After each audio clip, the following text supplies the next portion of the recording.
to another edition of NAMI Tennessee at Home Live. As you can see, I'm pointing the wrong way. Check out our guest, Jeff Fladen, the executive director of NAMI Tennessee, is here to hang out with us. Jeff is at home. Jeff is at home, but Jeff is here with us now. Jeff, how you doing? Doing good. Glad to be here. Good. Well, I am glad you're here too. So the topic is why can't we say mental illness? You would think that anybody watching this would be like, you can. So end the broadcast and it's over. But Jeff, we work in advocacy circles, all over the country. We're in lots of meetings, closed doors, and we know that actually the phrase mental illness is kind of fallen out of favor, fallen out of vogue. There's now discussion surrounding even the term mental illness. What are your thoughts on all of that? Maybe give the viewer some context. Well, first of all, Gabe, it's good to be with you on mental illness awareness. So I thought that this would be a good topic because it seems to me that saying mental illness, you hear people say everybody has mental health. I'm not sure what that means. People don't even want to say mental illness, and you hear mental health condition, which doesn't sound so bad. So there's something, it's so powerful, and we don't want to be associated with it. You can say heart, but probably that doesn't sound good either. So what's going on? Well, Jeff, real quick, let me slow you down for a second. I know that you're outside, but I think you might be too far away from your router because you keep breaking out and dropping. We need a stronger Wi-Fi signal. I might need to go in. You might have to relocate. Any better? No, whenever you go like that and then you like freeze, you're like, okay.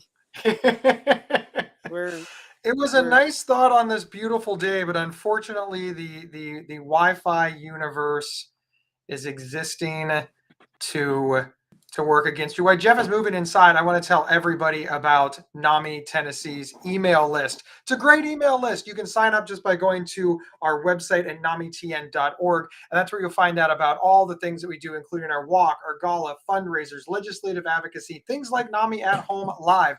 There is just so much that NAMI Tennessee does, and you can be a part of it, and you can find out about all of it just by signing up for a little old email list. Also, bookmark the website. People work hard on it. It's very cool. Jeff, how's your internet now? I was faking. Oh, good. I'm glad you were faking because I was like, oh, that is not an improvement. Not an improvement. Yes, Jeff, to get us back on track, you're right. Mental health condition does seem to be the more vogue phrasing nowadays. And in fact, if you say that person has a mental illness, people just, they rush to judgment and they say, well, they're more than just that. And they don't just have mental illness. And I sort of always follow that up with where'd the word just come from? You're sort of adding words and moving the conversation in a direction that perhaps the person who is communicating didn't intend for it to go. And we've sort of seen this language policing really accelerate, especially in the last couple of years. Mental retardation anymore. We say developmental disability. So words take on power around a condition, let's say. Imbecile and lunatics 100 years ago also, but of NAMI, National Alliance on Mental Illness. So I do wonder, why is it fashion? Because people tell me the stigma is better. The stigma people talk about having a mental health condition. We talk about anxiety and ubiquitous. So maybe when we say mental illness, people think we're talking about skin, and that serious word that goes in front of mental illness, which I think it's just with your life and your well-being. But maybe words have power, and we're not past. This is so difficult for me because I believe that the onus should be on context. And I've often felt this way. I feel like changing words and language is just low hanging fruit. And it creates this sort of it creates this group of people who didn't get the memo. So they're using the words that they were taught, and then somebody changes the words, and then they're still using the words that they were taught, but this generation is now offended and upset, and they feel that this group is not honoring them or being polite, etc. And I'm not saying that words don't need to change, and I'm not saying that there's never a case for it. There's no absolutes. Please don't have black and white thinking as we're discussing this. But sometimes I do wonder, in the case of mental illness, what was so bad about it? Like where did this need to reframe mental illness as mental health condition come from? And has it improved the lives of people living with mental illness? We have funding issues, we have homelessness, we have bed shortages, we don't have the mental health safety net is getting holier and holier and holier, and yet we're all patting ourselves on the back because we have the person first language initiative. Really, was that the direction that we needed to go? I'm just back at the beginning, still with the word. When you talk about, I'm thinking people are separating that from anxiety and depression. Is serious mental illness word, as in people that need other people to take care of them, or doctors and meds and hospitalization, and people do that for better or worse. Going to therapy is pretty much in style now. You may need a mental health day is coming pretty normal. So we don't want to be like those other people where it's really bad. Is that I think Well, that and might be part of it. I do think that there's some othering going on. It's interesting that you say that because you're right. Taking a mental health day, everybody's like, "Oh, I live in a mental health, or I work for a mental health receptive workplace, and I can take a mental health day, and there's no problem with that." And listen, I've got two things to say to that. One, it's your paid time off. You can take that day to do whatever you want. They have to give it to you. It's they are required. They can't offer you 2 weeks vacation and then refuse to give it to you. There's labor laws. So I don't know that they're doing you the favor that you think they're doing you. But I'm not saying that there's no improvement there either. Before we had to lie about it, and now you're saying, hey, I can be honest. I can be honest that I'm stressed out, overwhelmed, anxious. And that has real value. So let's not throw out the baby with the bathwater. But my question becomes this: what if you need a mental illness 4 to 6 weeks? What if you need a mental illness 3 months? What if you need just a mental illness 2 weeks? See, that I live with bipolar disorder, and my symptoms aren't measured in days. My symptoms have been measured in weeks, months, and even years. Would my workplace be so receptive if I needed 3 months off? And Complicated. that's the conversation that I wanted to have Yeah. always. Well, that's complicated because of everything, including work, may not promote recovery.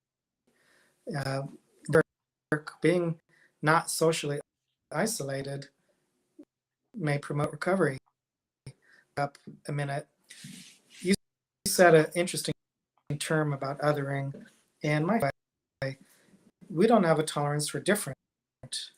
And I think this is part of that if you have a little depression, but you are dressing appropriately and acting within, doing your family role or your education role or your school role without making a lot of good. And we have a society that's still built on competition, sports, dates, attractiveness, wealth. We likes a winner. Is that oversimplifying it? So people that maybe look or act different makes people uncomfortable, and maybe that's associated with mental illness. That act, maybe people are acting angry and stomping around or getting loud. People don't want to be around that. So maybe it's got to do with when we say mental illness, it's social norms, which is someone can be anxious or depressed and you would never know it. Somebody, you may never know it. So I think it's really behavioral illness that we're talking about here in a term that's not a term, but behavior that's sort of outside the norm. In some ways, it's like an other. I mean, people are kind of nervous about differences, period, wouldn't you say? They are. I can certainly understand why nobody would want to be associated with a chronic health condition. I don't want to be associated with a chronic health condition. I would do anything to cure bipolar disorder. And if anybody's had a loved one who has had any chronic illness, cancer, heart disease, diabetes, or we've all prayed that our loved ones who have some sort of health condition, the health condition will be removed from them so that they can go on and live their lives. I completely get this idea that nobody wants to be associated with illness, but you have to be associated with illness in order to get love and support. I just used the example of many of us, probably all of us, have prayed that one of our loved ones' illness would go away. Well, so, for example, do we pray, I hope that such and such as cancer gets cured, or that such and such as leg that they broke healed, right? The thing that we want is right in there. The thing that we're pulling for, hoping for, the thoughts, the prayers, we mention it, we call it by name, and we take back some of its power. But it seems like for mental illness, it's well, Susan Howard's son is really sick. What's wrong? No, we don't want to talk about it. Well, can you pray for her? Oh, okay, but we're not going to mention it. Well, what's wrong? Does she need support? We won't say it at all. Well, now my mom becomes isolated. She gets, shamed, and she can't openly talk about it. And this is really serious for her. She's dealing with a really sick child. And all she is really now seeing is that nobody will name the thing that is devastating her child and her family, and by extension, her. And that's got to bring up some feelings. Yeah, I'm thinking of it this way. The brain is the most complex body, and disease means disorder somewhere. And if you have high blood pressure, you could call that heart disease. It's heart disease, and mental illness is the same way. Everybody's had of anxiety. Let's say you're driving down the road and there's a police car behind you and it's got the siren on. You would not feel anxious. But we don't label it with a diagnosis unless it lasts and it interferes with your life. So it would have more disruption than other complex organ that we have. But we've got this fear because it's scary if somebody seems angry. I'm not sure. Well, see, there's one of the you brought up an interesting thing where you said if who, when driving, if they saw a police car behind them, wouldn't become anxious. And then we have anxiety disorders, anxiety attacks, panic disorder, agoraphobia, all on the anxiety spectrum. So when we're talking about changing language, I think that would be an excellent place to start, right? Because everybody gets anxious, like you just said. You see a police car behind you, you got some anxiety. If you're nervous about your first day of work, I mean, nervous and anxiousness are really just the same thing. And yet we go over to the panic attacks, anxiety attacks, agoraphobia, the things that needed to be treated by by medical personnel, therapists, doctors, psychologists, perhaps medication management, etc., have the identical names. So when I say I have anxiety and my mom says that she has anxiety, we're both describing two very different things, because I have an anxiety disorder and my mom is just afraid she's going to get a speeding ticket. Why don't we work on trying to fix that confusion in the marketplace? And I could do this all day. Depression is the same way, right? I'm depressed. Why? Because my football game got canceled because it was rained out, versus major depressive disorder, which is an entirely different thing, but both share the commonality of being described in the exact same way. Yeah, with depression, the diagnosis has to do with how long and how much it interferes with your life. And then we begin to make a diagnosis. So this this illnesses at all, really, or its symptoms, and how much do the symptoms cause an epidemiologist. But we don't have a lab test clearly for mental illness. You know that. We observe people. We look at their behavior. We ask them how they feel, what symptoms, loss of appetite, loss of pleasure in activities, things in a category versus looking at an X-ray or a number. Diabetes, we look at a number on a test. Well, a definitive test. We look at a number on a definitive test. I really think the world will be a much better place once there becomes a blood test for serious and persistent mental illness, schizophrenia, major depressive disorder. Wouldn't that be wonderful? Because we actually have another small problem here, which is like language adjacent, which is that there's a significant number of people that they don't care what you call it. They don't believe it exists. You can call it mental illness, a mental health crisis, a mental health issue. You can call it whatever you want, and they tell you to get off your butt and go do something. And this will be cured by nature bathing or by yoga or by getting a job or whatever. They do not believe that whatever words you want to use is real. And that's just like a hard stop moment for them. So we have that problem as well. You're suggesting some people don't believe the symptoms of persons trying to get out of responsibility or things like that. I don't know. I think we're talking about clusters of symptoms, and you brought in the persistent. Well, that's scary language right there.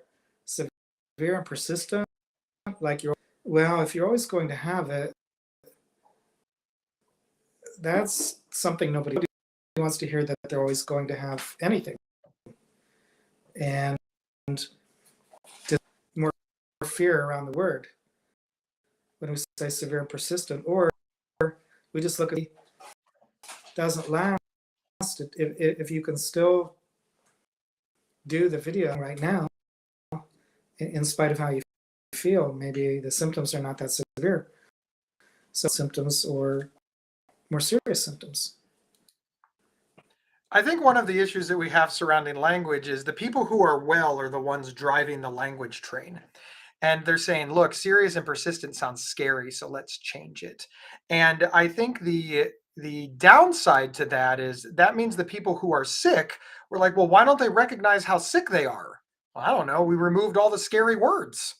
Why would they be scared?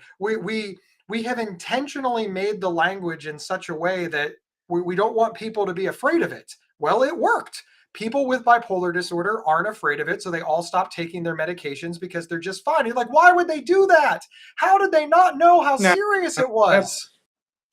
People were not wanting to take the meds 30 years ago either, because they feel, I want to take a med. So they go off it and they think they're okay. And often, so there are people that, people want to get off all kind of meds. It's not just say. Oh, absolutely. And this is what makes conversations like this so tough. First off, let's go back 30 years. I think that that's really a point in my favor if this were a debate club, because 30 years ago, we weren't talking about it either, and people were going off their medications. Now, 30 years later, we are talking about it, but we're softening the language so much that it's not scary. Well, not talking about it is obviously problematic because people aren't getting the facts that they need. Softening the language to the point where people don't have an understanding of what is actually going on doesn't allow people to make the correct decisions. Both of those things, I really, really, really think that mental illness is scary. We've seen people die from it. We've seen people be incarcerated because of it. We've seen all kinds of bad outcomes because people lack insight or understanding, or their family members don't know how to help them and ignore the problem, etc. I think that sometimes there's things that you need to be scared of. And this is one of them. And by being scared of it and by understanding it, you can make decisions to lessen that fear based on reality. But so often we're lessening that fear not based on reality, but based on on comforting lies. And as somebody who's seen the horrors of mental illness and lived through the horrors of mental illness, I am glad that the people around me did not sugarcoat this. They told me how horrific it is, and I knew how horrific it is. And both of those things working together made me never turn my back on mental illness. Because while I knew that I could do well, I really wanted to understand. I've got a million analogies of this, but could you imagine if like a 16-year-old gets behind the wheel of a car for the very first time, and instead of telling them how serious driving is and how dangerous it can be, we tell them, oh, it's no problem. Everybody drives. Don't worry about it. We soften the language. So it's just fun to drive. No, we make sure that we educate our children to know that it's a responsibility to drive and that driving is in fact dangerous. Disease and practicing disease management is really important, without question. And people know about mindfulness, and you mentioned nature bathing, and that's why I was outside. It's like it's let's get outside when we can and soak that up. But I'm having a different thought, and you tell me. Well, first of all, if mental illness, if it's serious mental illness, we would tell people and have a family, you should just try and stay out of the hospital. And that was just crap. I mean, that doesn't help people know how to have a life and live their life. But let me jump. Okay, addiction is persistent and serious, and so we used to tell people about the abstinence model and drink again, take it one day at a time. If you relapse, go back to treatment. Do we still say that? As far I do not have a substance use disorder, but I believe in the 12-step program. That is still the language that is used, but I cannot speak to that conclusively. But we don't suggest a full life, that they can manage their symptoms, and that serious and persistent, that implies recovery kind of life to me. So I don't necessarily know that we have an issue with language. I think we have an issue with belief. There's a lot of people that believe that people with mental illness, however you want to describe it, cannot get better. I think that's the issue. I don't think that changing the language is going to make the person who believes that, well, people with bipolar disorder can never live alone. I don't think there's a way that we can tweak the language and suddenly they will believe people with bipolar disorder can be contributing members of society. It's like all of the isms in the world. There's no language that we can change to make a misogynist suddenly respect women. It's not a matter of language at that point. It's a matter of bias and discrimination and a vast misunderstanding of what's going on there. I think this is where advocacy and modeling and getting out, I don't think we need to change the language to fix this. I think people need to educate themselves and have a better understanding of the thing that they're fearful of or dislike or disdain, or of course their beliefs. And that's a tough one. That's a really tough one, because getting somebody to alter their core beliefs, if I could give a speech and fix that, that would be wonderful. But I don't know that it's I don't know that tweaking a couple of words is going to Culture fix changes, this. but culture might change beliefs over time and evidence. But let me ask you this, Gabe. I have a mental health condition. Is that harmful? I have no idea if your mental health condition is harmful. No, I don't mean mine. I mean illness. If I say I have a mental health condition, Gabe has a mental health condition, does that interfere with recovery or promote recovery? I guess it depends. That one's a tough one for me to answer, because I don't feel that I have a mental health condition. I feel that I have a mental illness. And I get worried when people say, well, Gabe has a mental health condition, because it makes it sound like maybe it's not severe. And if I show symptoms, they will be, when they see the symptoms of it, they would have no reason to believe that it's part of a serious and persistent mental illness. If I start screaming at at a pop machine that it's a dragon, and I don't know that they're going to put mental health condition and Gabe thinks there's a dragon in the building together. I think that they would just think that I went berserk on a soda machine and that it probably ate my 50 cents, and they'd start making bad decisions. We certainly see this when people call 911, when the police come, and nobody really responds immediately to the idea that there is a medical condition happening. What they think is happening is that the person is just angry, and like you said at the top of the show, they just become fearful and concerned. I want people to know I have a mental illness. So if something happens, I look at it like a medical alert bracelet, like for diabetes. They want people to know they're a diabetic. They don't just want people to know that they have a physical health condition. I think more information is better. Want people to know, fearing being judged and fearing the stigma, and thinking somebody may not want to be more because of mental illness. So I know your family rallied around you, don't believe in it, as you said at the beginning. They don't believe there's mental illness. They don't want to. They're a freeloader, whatever. If someone can't hold a lots of things other than maybe there's a medical condition. There is, of course, the flip side to all of that. On one hand, people knowing about my mental illness puts me in a better position to get the support and help that I need if I become symptomatic. That is a plus. But on the other hand, it makes me significantly less likely to be hired in many places, because after all, the person who they believe is most likely to come in and shoot up the place is the mentally ill guy, so that's bad. So now I've got to balance those two. I have to make the decision that works best for me. I've decided to be as open as I can, and that's my decision. But I talk to many people living with serious and persistent mental illness, and they're like, I don't tell anybody because I would get fired from my job. I would be thrown out of my community.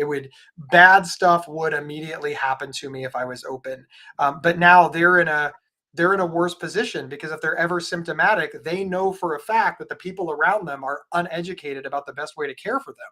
So now they're up and down flipped. I'm not with. I want to live in a society where I can be open and not discriminated against. And so far, that does not seem to be an option on the table. Yeah, I would suggest that saying you have a mental health condition if you talk to an employer. But I also want to say that we know that people victim of violence than the perpetrator, and that you might look at a mental illness, but there's actually more people with alcohol and drug issues and things like that kill people, sadly, and we have too much violence. I can't blame it all on mental illness, of course, but saying if I say I have a heart condition, I have heart disease, I have a heart condition, it doesn't mean I shouldn't take.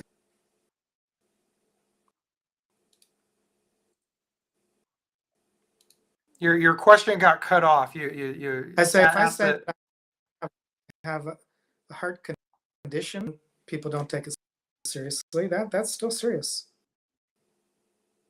You're right. People are dismissing all kinds of things. I would say that just like you said, for me, I should tell an employer that I have a mental health condition. Actually, you should probably tell an employer nothing. But if you're going to tell them, you should say mental health condition versus mental illness, because mental illness is scary.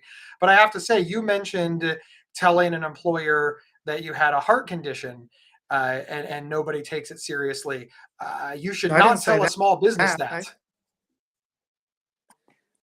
I don't know that friends, neighbors, doctors, employers discount if you use the word condition rather than illness. I think it's for the message to be heard, and that we're moving away from it. I just see it over and over. People say I have mental health. Now that one makes me don't know what that means. It means I have good mental health, I have bad mental health. But I'm conditioned. I think that's easier to hear. I do. We have a question though here. Let's have a question. Do you see that? You have a question? Oh. Da, da, da, da. If I can someone read it. believes that they may have a mental illness, what should be their first steps? I'm going to start and then you can chime in. I don't think you need to wait till you have symptoms that are associated with a mental health condition or associated, like anxiety that's interfering with your life, enough sleeping, no appetite, crying spells, feeling of guilt, having outbursts, crying spells where you don't know why, to talk to a professional. And sadly, it's hard to know who to talk to. Family doctor, that's a decent place to start, although they may, instead of a referral to a mental health professional, if you have insurance, if you're aware of like a church or an agency that has mental health counseling, there's a lot of places with sliding fee scales. If you don't have insurance, people don't often, they do. There's any city of any size will have some kind of mental health counseling, but if you go to a clergy, it's not even about less education and less training about it. Some clergy even have a counseling center in a church. Some clergy may tell you to pray more. It's fine if that's the same thing they would tell you if you thought you had diabetes. And people get strength and support from faith communities, but sometimes people need medical intervention. That's my thought on what should be the first steps. But Gabe, you No, I'm always fascinated in mental health where people think that if they believe that they have a mental illness, that their first step shouldn't be the doctor, right? Like if you think you have diabetes, everybody's like, I'm going to the doctor to get it checked out. If you think you have high blood pressure, you're like, I'm going to the doctor to get it checked out. If you think you have, you know, cancer, if you think you have, just if you think you have the flu, right? Many people, if they think they have an illness that medical science has caught up with and can alleviate symptoms of and help, they're willing to go to the doctor and describe all of those symptoms and sort of see where the ball lands. If they describe all of their symptoms of a physical illness and the doctor's like, no, good news, you have a clean bill of health, everything is perfectly fine, they're like, yes. And that provides them with a boost of confidence that they're going to be okay. And if they were right and the doctor's like, hey, you have diabetes, for example, they're like, okay, what's the treatment? Give me the treatment. I want to be well. I'm glad I got ahead of it early. And if it turns out that they thought they had diabetes but instead they have the flu, they're like, good, I'm glad I came in here and now I'm treating the flu. Over on the mental health side, we're like, okay, so who should I talk to figure out what I have so I can go tell the doctor? And it really works exactly the same way as it does in physical health. If someone believes that you have a mental illness, your first step, medical intervention. Go to your doctor. Make an appointment with urgent care. If you have really good insurance, make an appointment with a psychologist, a psychiatrist. Maybe skip some steps. The way that your insurance works might involve going to the family doctor and getting a referral. And then, of course, everything that Jeff said is there. Find that mental health clinic. Find the sliding scale. Talk to somebody about your concerns, and then, of course, figure out where you are on the mental health scale. Not everybody who thinks they have a mental illness has, schizophrenia with psychotic features. There's some people could just be, suffering the lingering effects of grief or depression, or it could be something in the short term. It could be something in the long term, but you just don't know. And I personally often see people trying to figure this out online. One of the advantages of working for Healthline Media and Psych Central is I see all of the search terms that people put in, and I can't give data out because I would be sued immediately. But sometimes I do worry about the number of people trying to use websites to diagnose themselves. And I think, yeah, the very fact that you type that into a website means that you should also be following that up with an appointment. Well, hang on. And there are screening tools if you're not sure. It's okay to get. I've looked at anxiety and depression screenings, and if you much that shows maybe there's an issue, it will recommend you get a follow or assessment. They're not going to just say, go on and don't worry anymore. Completely agree. If you say that if you agree with statements where you have some, then it's going to tell you to go see somebody, and it's a good idea to do it. Energy, sometimes they're not as trained as a mental health professional, but these days that they do have training. Now we have more serious symptoms, like Gabe talked about, seeing dragons with the soda machine that ate the money, hallucinations, and thoughts of suicide are more serious symptoms. Intervention. Now, say that last question again. What do I recommend for intervention? No, they need a more serious intervention. If you have Yes. delusions or suicide, it's more serious. I mean, you could think of grape or a cut, or it won't stop bleeding, kind of emergency. And if you're having, I mean, now we have 988 emergency room. You can call 988 first if you're in a mental health crash, actually. But either way, if you're symptomatic, then you want to be sure and get intervention. So, like, if I'm worried about that I have to do my taxes, that's not 5 nights straight.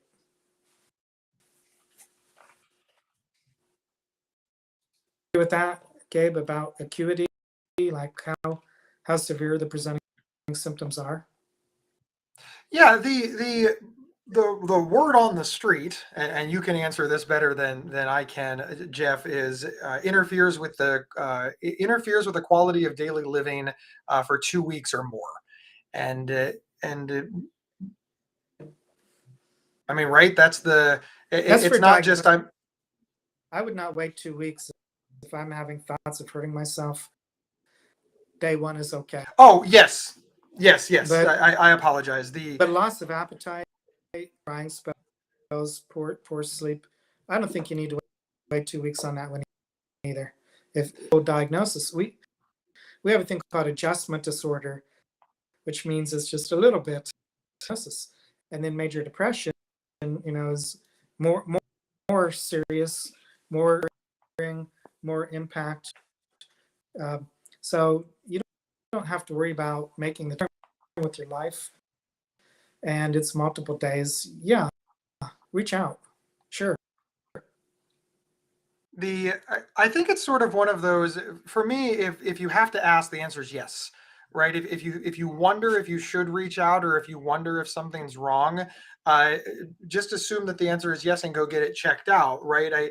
I think there's real wisdom in that, but that's an easy thing to say, right? I have access to medical care, and this is what we're really running into across the country. When I say things, well, if you suspect, go talk to your doctor. They're like, well, you realize I have to take a half a day off work.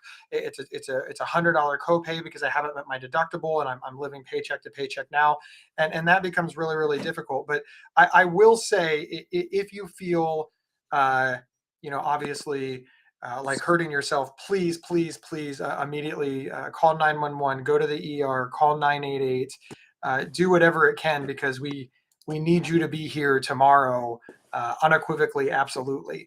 Now, Jeff, you've got an interesting thing going on. You seem to have disappeared. Well, I had to move upstairs to plug my device back in. I'm still with, and we're plugged in. Yay. Hey, Jeff is back. So, Gabe, there's one other thing I do want to be sure we have time to talk about. I'm not going to use the word caregiver right now, because that implies we know there's a diagnosis. Have a loved one, and you're worried about their depression, mood, that they're not the same, they're changing, they're unhappy, they're angry. What do you say to them? Do you talk about mental illness or not? So there's no tried and true method. That's the first thing, except that not saying anything is worse than saying something. I would recommend, just having the conversation. Hey, I've noticed X. Make it about yourself. So Jeff, I would say, I wouldn't say, Jeff, those I don't like those curtains. What's wrong with those curtains? Why are you always putting up pink curtains? I would say, Jeff, I'm concerned about those curtains. Pink curtains worry me. And then that would probably prompt you to say, why? Why do pink curtains worry you? And then I could start to slowly explain what I'm seeing and my worry. So we're having a conversation about me and my concerns and what I see and what I feel, not a conversation about what Jeff did wrong or how I don't like Jeff's curtains or how Jeff curtains are bad. And ultimately, I feel that this gives me better odds of asking Jeff if, hey, look, to make me happy, will you go to the curtain store with me? Like, let's just go to the curtain store and look at some other options. And Jeff might think, you know what? Gabe's a good guy. I've known him for a long time. I'll go to the curtain store with Gabe. And then once I get Jeff to the curtain store, he'll see all these curtains that, have patterns and prints. And before you know it, the pink curtains are gone. And Jeff believes in his heart of hearts that this was a great thing that he did for Gabe. But the bottom line is my goal is just to get him is to have a conversation, let him know I'm there for him, and to get him to the curtain store. Then after I get him to the curtain store, I have help, right? I have all the curtain salespeople. Is that analogy track? Gabe, they're on Gabe. They're not pink, are they? No, they look pink. They're tan. But let me kind of get more to the point here. A family member or a loved one, you don't need to really.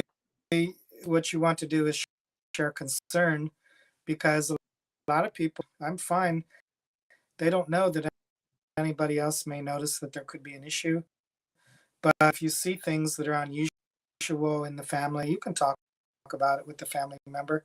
But what challenge is a family member will call a therapist and say, I'm concerned about my parent, my child. I'd like them to see somebody concerned. And I don't think it'd be good to their loved one. I think that if you do anything without consulting the person that you're calling on behalf of, you're sort of setting up this hierarchy. It's generally accidental, but I'm ordering Jeff to go to the curtain store, right? Instead of Gabe and Jeff agreed to go to the curtain store. See, one is an equal. It's a plan that we made together. The other one is I'm trying to exert influence over you. And families are extraordinarily complicated. And every family has a slightly different vibe. And so now you've got mom making an appointment for her 25-year-old son. Well, the son is trying to exert his independence. Mom, you can't do this stuff to me. You have to let me be a person. You have to let me grow into who I am. So now all of a sudden the son is refusing to go, not because of the reason to go or the concern to go or the medical issue, but now it's some sort of it's some sort of point that started when he was 15 in an argument to get mom to see him as a grown-up. Again, I go back to this really has to be something that is either led by the person exhibiting the symptoms or at very least partnered with. Now, there are cases, of course, if the person just has no idea what's going on, you have to have medical intervention. Sometimes we have to direct the recovery, right? For example, if Jeff had a heart attack and fell over, I wouldn't wait for Jeff to tell me what to do. I would call 911. I would get the little machine. I would take over. But the difference here is as soon as Jeff regained consciousness, Jeff would then take back control and we'd start working together. One of the biggest issues that we have in mental health is we know pretty well when we need to take over our loved one's care, when we need to say, look, they're so far out of it, we can't count on them to make great decisions for themselves or even good decisions or even rational decisions. But we don't really know when to step out. We don't know when that person has gained enough clarity or insight that mom doesn't have to, and I'm just using mom as an example because moms work so hard for their children. It does seem that it's often moms. We don't know when is that time that mom needs to now partner or mom needs to take a step back. And that's one of the things that makes this messy. It really is one of the things that makes it just super, super difficult to manage.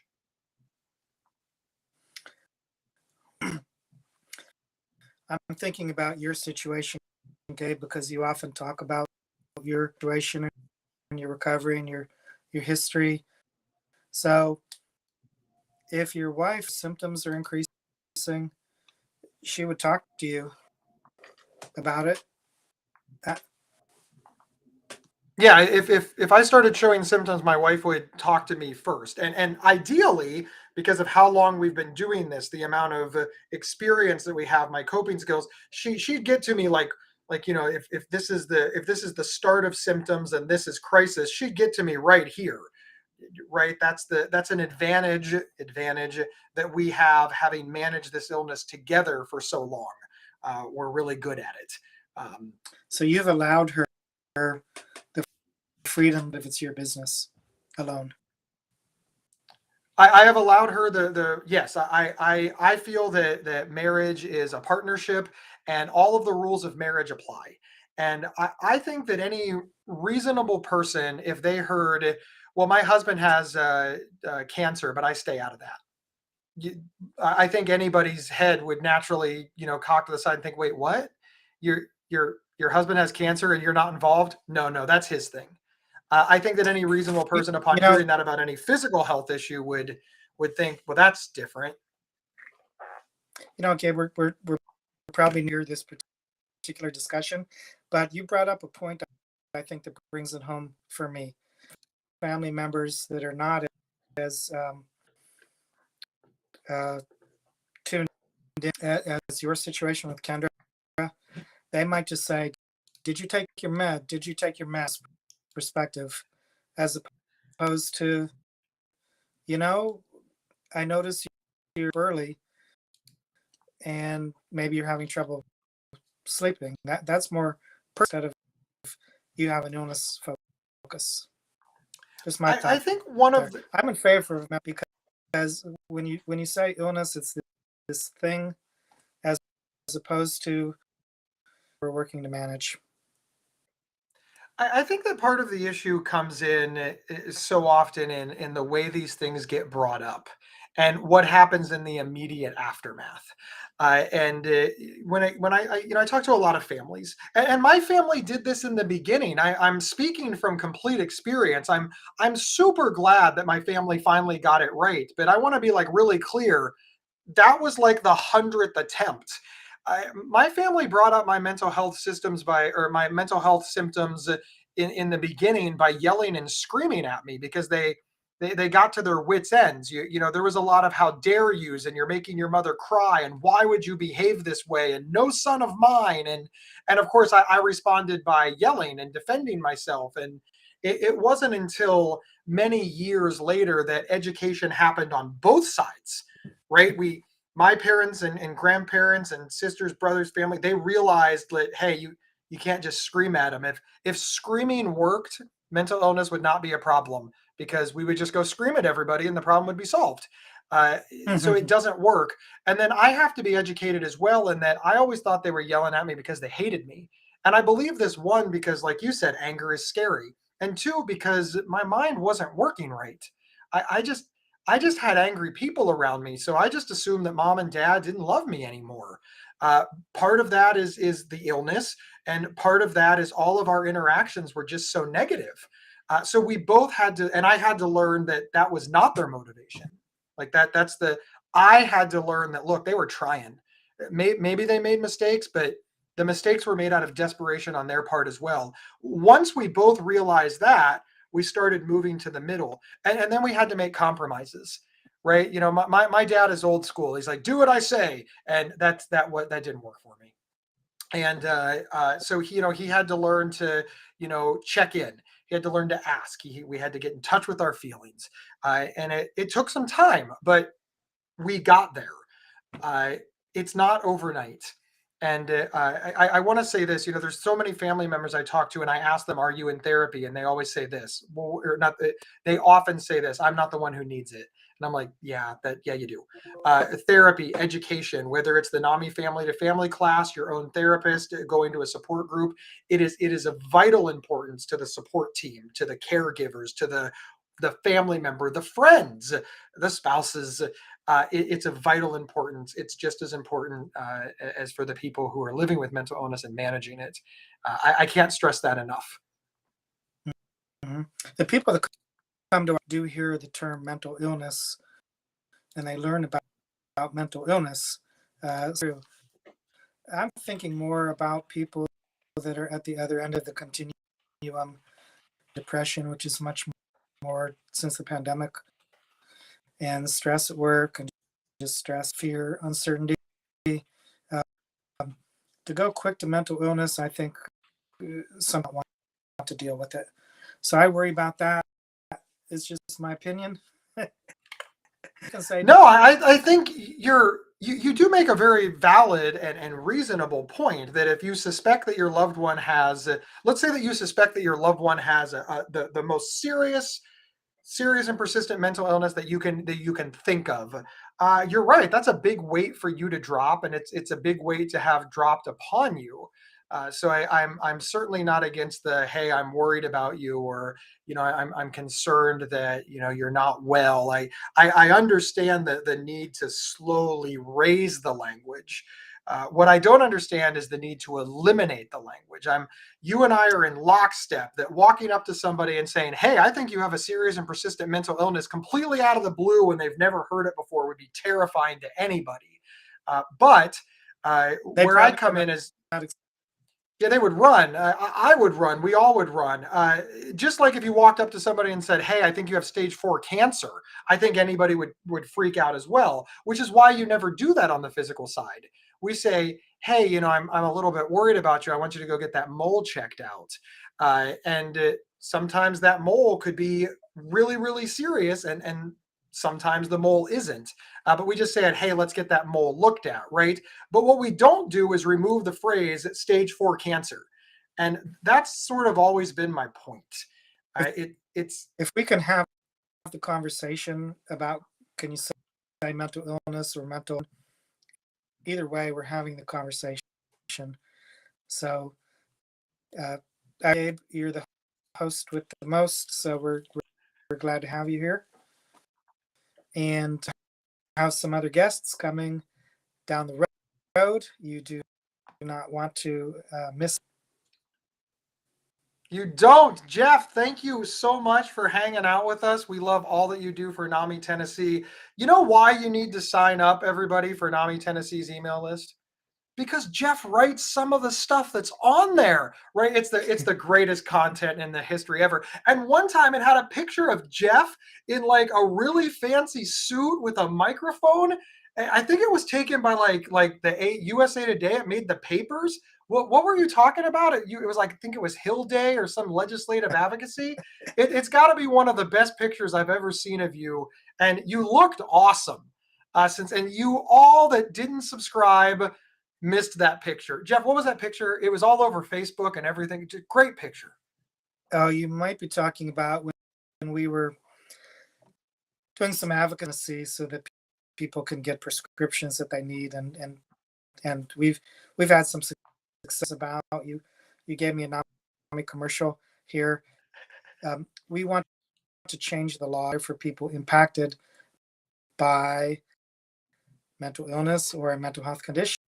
But we want to educate and support caregivers, but we want the treatment system to work for those who check us out, spread the word, and we will be doing a lot of interesting. Hope to see you there.